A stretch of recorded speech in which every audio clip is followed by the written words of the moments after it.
Nak? Ay, ako nak, Lily. Ikaw naman, hindi mo sa akin sinabi. Sikat na pala tong ex mo si Jessie. O, tinan mo magkakaroon ng sariling TV show. Sige na. Ayan. Diba? OMG! Ang hot nga ni Jessie! Parang may naalala ako doon. Anong hot dyan?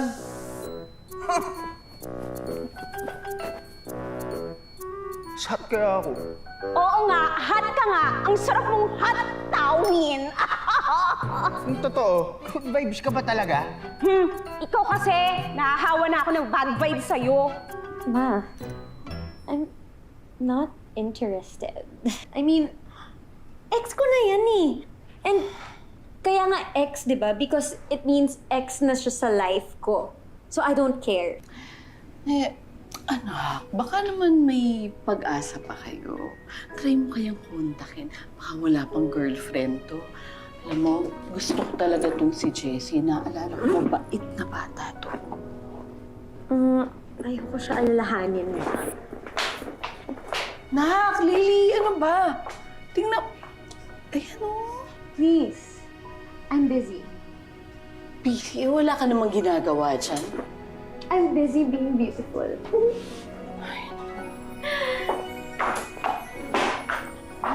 Ang gwapo ng future manugang ko. Hello? Miles!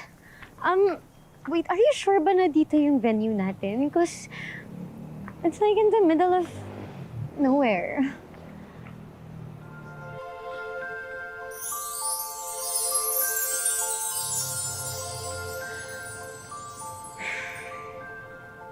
Sige, okay lang. Take your time, huwag ka magmadali.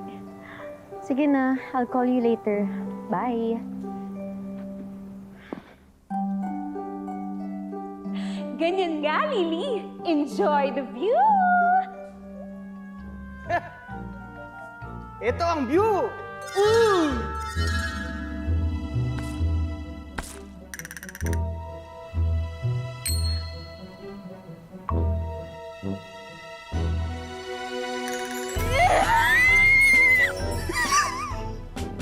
Ikaw talaga, B! Ang aga-aga, puro bad vibes ka na! Break mo kasi!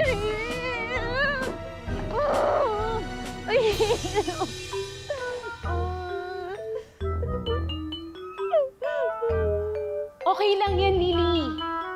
Walang kasalanan yung ibon. Huwag kang magagalit, ha?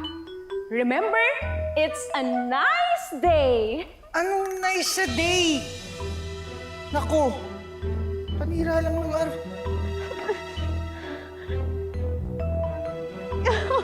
Lily, mainis ka.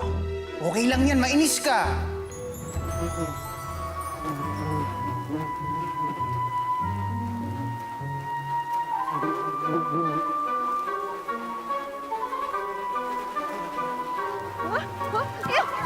Kill them! Tingin nyo, tingin nyo! Wag, Lily! Kawawa yung mga bubuyog! Be kind to animals! Remember, di ba? Miss, okay ka lang? What kind of question is that? Mukha ba siyang okay? Do I look okay?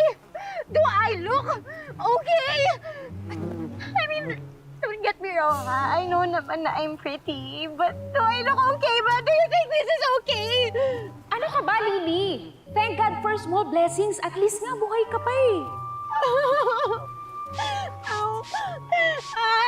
May tayo pa ako sa kamay!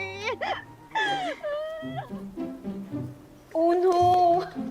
Galit na si ate, girl.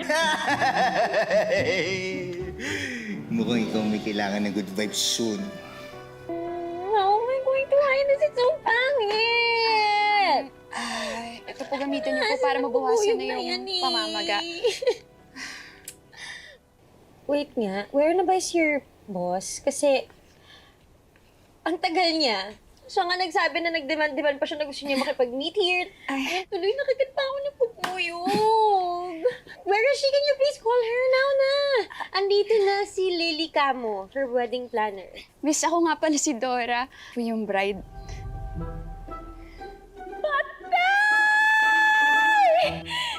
Ikaw naman kasi, Lily. Dapat kasi nice ka sa lahat na nakakausap mo. Sige na, mag-apologize ka na. Teka, bakit siya yung mag-a-apologize? Eh, hindi naman talaga mukhang bride yung girl na yan, oh. Lily, sisihin mo. Wag, Lily. Mag-apologize ka na lang. Oh my gosh, Ma'am Dora! Hi! Hi, my name is Lily. I'm your wedding planner. So nice to meet you. Ikaw pala yan. Ako, Ma'am, I'm so sorry, ha. Kamusta ka na? Okay naman. At saka, huwag niyo na po ako tawagin, ma'am, kahit Dora na lang. Tsaka, huwag mo na isipin yun, no? Ako nga dapat yung nagsasorry sa inyo. Sige po na kayo. Thank you. At pasensya na ulit na pinapunta pa kita dito. Eh, nagka-emergency kasi doon sa baboyan, kaya di na ako nakaalis para kitain ka. There's a baboyan here. That's why pala ganun yung smell. Ano yun? Nothing! Wala, Ma'am. Do you want to start na? Okay, start na tayo. Okay lang po bantayan natin yung fiancé ko kasi parating na rin yun eh. Oh, okay. Sige. Sige. Dito lang ako, Mama. Uy, thank you sa gabi. Uy! Love! Ayan ka na pala. Love! Uy! Ay, love! Nandito na yung ano natin, yung organizer natin.